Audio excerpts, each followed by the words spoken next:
Bharatiya Janata party Chirag Paswan पर इतनी मेहरबान क्यों है? क्या उपेंद्र कुशवाहा के साथ बड़ा खेल हो गया? क्या जिस भारतीय जनता पार्टी पर उपेंद्र कुशवाहा ने भरोसा जताया था, क्या उस भरोसे को भारतीय जनता पार्टी ने खुद तोड़ दिया? क्या एनडीए गठबंधन जो मजबूत गठबंधन माना जाता था, क्या अब इस गठबंधन में बड़ी दरार आ जाएगी? क्या उपेंद्र कुशवाहा के बेटे दीपक प्रकाश को अपने मंत्री पद को छोड़ना पड़ेगा? क्या दीपक को पहले मंत्रालय सौंपने के बाद क्या भारतीय जनता पार्टी ने वो फैसला मजबूरन लिया था कि उपेंद्र कुशवाहा कहीं उनके साथ ना रहने का फैसला कर लें और चुनाव से लेकर सरकार बनाने तक में उन्हें खतरा आए?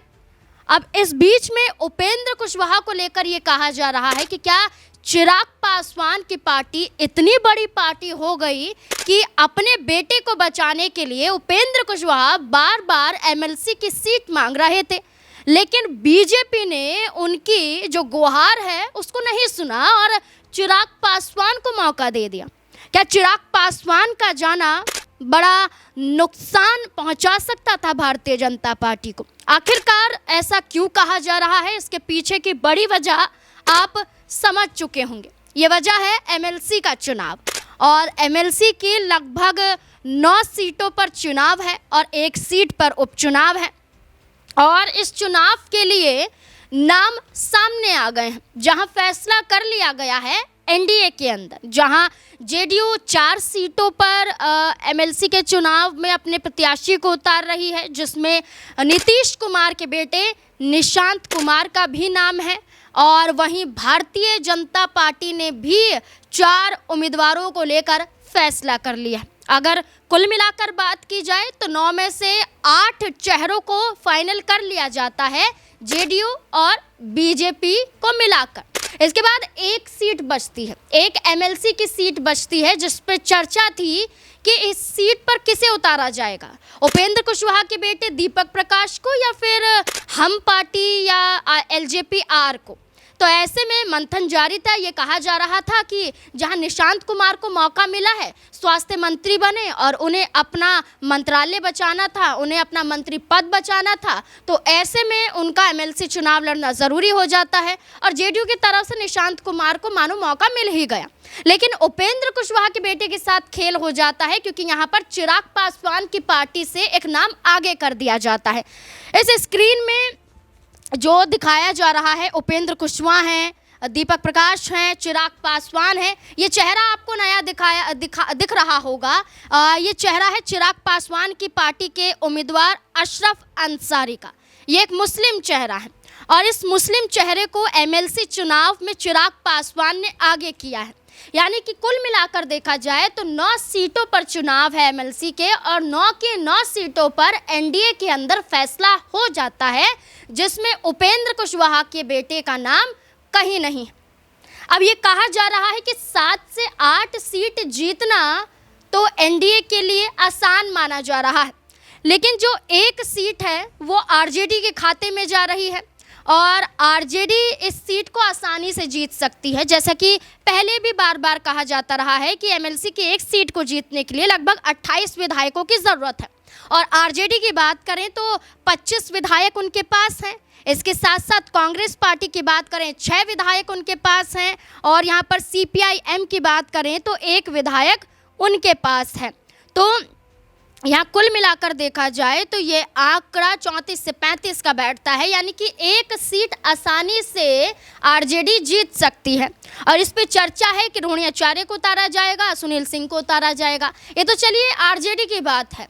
यहाँ अगर बीजेपी गठबंधन की बात करें तो बीजेपी के पास 89, जेडीयू के पास 85, एलजेपी आर के पास 19, हम के पास 5 और आरएलएम जो उपेंद्र कुशवाहा की पार्टी है उसके पास 4 कुल मिलाकर विधायक हैं, और इनका टोटल किया जाए तो 202 यहाँ पर विधायकों की संख्या हो जाती है। और ये कहा जा रहा है कि भारतीय जनता पार्टी ने उपेंद्र कुशवाहा के बेटे के साथ खिलवाड़ कर दिया। ये सिर्फ उपेंद्र कुशवाहा के बेटे के साथ नहीं बल्कि उपेंद्र कुशवाहा के साथ भी हो चुका है। आप गौर कीजिए इसमें उपेंद्र कुशवाहा के साथ क्या कुछ भारतीय जनता पार्टी ने किया था। सबसे पहली बात, उपेंद्र कुशवाहा 2024 के लोकसभा चुनाव में उतरे थे। काराकाट सीट थी और इस सीट पर वो उम्मीदवार थे अपनी पार्टी के तहत, और बीजेपी ने इसमें कोई रुकावट पैदा नहीं की। लेकिन यहाँ पर एक खेल खेला गया। ये खेल था कि पवन सिंह निर्दलीय काराकाट से चुनावी मैदान में उतर गए थे। माना जा रहा है कि पवन सिंह अगर निर्दलीय चुनाव में ना उतरते तो उपेंद्र कुशवाहा काराकाट से लोकसभा का चुनाव आसानी से जीत जाते, लेकिन ऐसा नहीं हुआ। उपेंद्र कुशवाहा के विरुद्ध पवन सिंह, जो पहले बीजेपी का हिस्सा थे, निर्दलीय काराकाट से उतर जाते हैं और नुकसान उपेंद्र कुशवाहा को झेलना पड़ता है। आरजेडी के गठबंधन के उम्मीदवार यहाँ पर जीत जाते हैं। इसके बाद राज्यसभा उपेंद्र कुशवाहा को भेज दिया जाता है ताकि उनका वोट यहाँ पर कट सके। इस बीच में मुख्यमंत्री के तौर पर सम्राट चौधरी की एंट्री हो जाती है और वो उसी कैटेगरी से आते हैं, और ये माना जा रहा है कि कुशवाहा समाज का जो वोट बैंक है वो सम्राट चौधरी की तरफ पहुंच जाता है।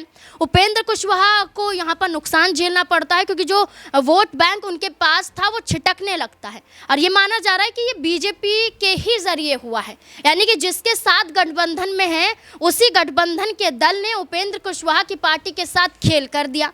अब आनन फानन में उपेंद्र कुशवाहा के दबाव में उनके बेटे दीपक को यहाँ पर मंत्री बना दिया जाता है। पहले मंत्री बनाया जाता है नीतीश कुमार के कार्यकाल में, और इसके बाद फिर मंत्री बनाया जाता है सम्राट चौधरी के कार्यकाल में, और पंचायती राज मंत्री दीपक प्रकाश हैं। और ये कहा जा रहा है कि दीपक प्रकाश को अगर अपना मंत्री पद बचाना है तो कुल मिलाकर 6 महीने के भीतर में उन्हें कोई चुनाव तो जीतना है।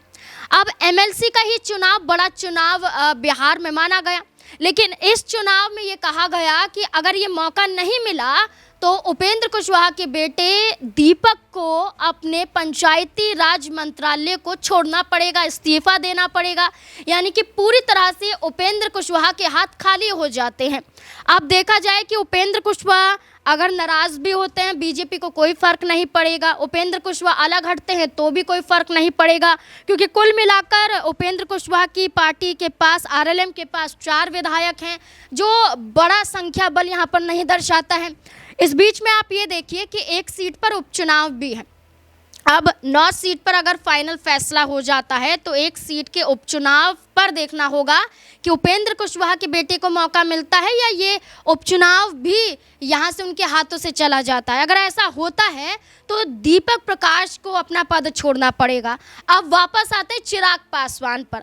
चिराग पासवान की बात करें तो लोकसभा चुनाव में चिराग पासवान पर मेहरबान भारतीय जनता पार्टी ऐसे हुई कि पशुपति पारस को गठबंधन तोड़ना पड़ा, अपना केंद्रीय पद छोड़ना पड़ा, साथ ही साथ पशुपति पारस को अलग से चुनाव लड़ना पड़ा। चिराग पासवान पर इतनी मेहरबान होती है भारतीय जनता पार्टी, और जो लोकसभा चुनाव में चिराग पासवान को देखा जाता है उनकी मजबूती बढ़ जाती है।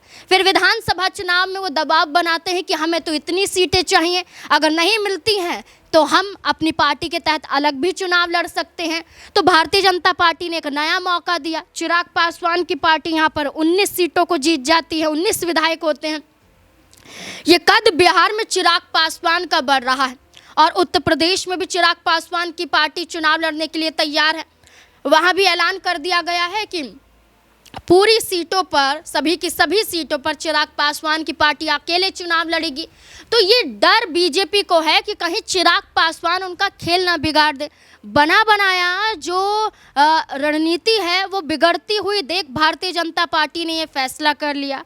अब अशरफ अंसारी उम्मीदवार हैं, जेडीयू कोटे से 4, बीजेपी कोटे से 4, एलजेपीआर कोटे से 1, कुल मिलाकर 9। अब एक सीट के उपचुनाव पर नजरें टिकी हैं कि क्या होगा, क्या बीजेपी गठबंधन में दीपक प्रकाश पर फैसला लिया जाएगा या फिर नहीं। नीतीश कुमार को त्यागना पड़ा अपना पद अपने बेटे की खातिर। सम्राट चौधरी को वो पद मिल जाता है मुख्यमंत्री का, बेटा जेडीयू में शामिल होता है और स्वास्थ्य मंत्री बन जाता है, और एमएलसी के चुनाव में उनका नाम आगे है ही, और ये कहा जा रहा है कि आसानी से निशान अनंत कुमार चुनाव जीत जाएंगे। यानी कि नीतीश कुमार के एक त्याग से एक बड़ा मौका बेटे को मिल गया, लेकिन उपेंद्र कुशवाहा के त्याग से उनके बेटे को मौका नहीं मिल रहा है। अब देखना होगा कि आने वाले दिनों में क्या कोई बड़ा फैसला होगा या उपेंद्र कुशवाहा बीजेपी से इस कदर नाराज हो जाएंगे कि गठबंधन तोड़ने पर मजबूर दिखाई दे सकते हैं। क्या लगता है आपको, क्या ऐसी स्थिति बन सकती है? और क्या चिराग पासवान ही वो जड़ हैं जहां हर दल नाराज हो जाता है? कभी नीतीश कुमार नाराज नजर आते हैं तो कभी जीतन राम मांझी नाराज दिखाई देते हैं। आपसी जो बातचीत है वो मेल खाती हुई नजर नहीं आती है। और अब क्या उपेंद्र कुशवाहा की भी बारी है कि चिराग पासवान से नाराज हो जाएं? तब क्या होगा जब तमाम दल चिराग पासवान से कटने लगेंगे? भारतीय जनता पार्टी कैसे तमाम दलों को एक साथ लेकर आएगी? आपको क्या लगता है? इस पूरे मुद्दे को लेकर अपनी राय कमेंट सेक्शन में जरूर दें।